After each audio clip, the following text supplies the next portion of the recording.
going to start with doing. We're going to start with what your customers actually do, not necessarily what they wish they would do and what they would report on a survey. So when it comes to what your customer does, we're going to map that out on this activity map. This is where qualitative research would be inputted into these sort of boxes or places. This is a big part of what I do for my clients. I interview their past clients or people who they hope to be clients, or observe them as they serve their clients throughout the process. So I can collect qualitative information on their customer and their processes from a number of different instances, develop and identify insights from that, and then be able to inform their strategy from there. Because we don't have qualitative research, we're going to use a recent example from your memory of a time that you sold to a customer. So you went from start to finish and they actually bought something from you.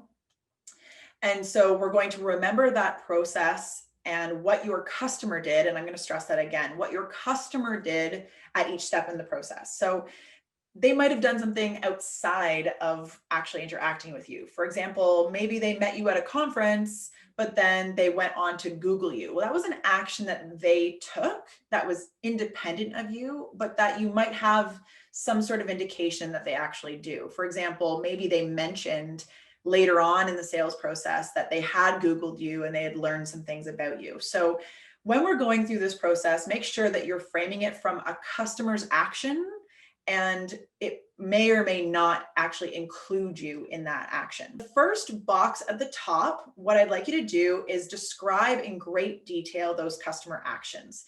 And I recommend going from the most recent to the first few steps that they took, so that you can make sure that you're not missing anything along the way. It's kind of like solving a mystery. A lot of times when we're operating our business, we're thinking about it from our business perspective and not necessarily putting ourselves right in the shoes of our customers who we want to buy from us.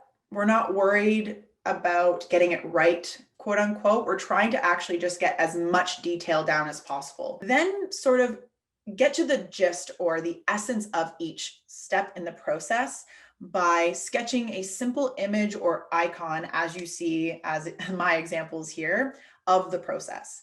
It allows people across your organization to have a shared view, a common view of what the sales process actually looks like.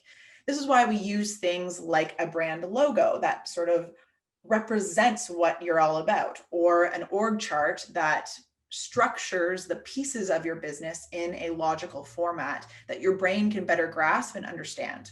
You're, in a way, visually summarizing the main milestones, so these 4 steps in the sales process, that allows you to picture it in your mind as we move forward and try to develop solutions to make it a stronger process. The bottom line and the bottom box section is you're trying to get to what your customer's need was at each step in the process, and ultimately what they were trying to satisfy. By describing in detail, getting to the essence, and then asking yourself, why did my customer take this action? What are they trying to actually accomplish or serve for themselves? You can actually serve them and sort of hit the bullseye when it comes to marketing, selling, and serving your customer.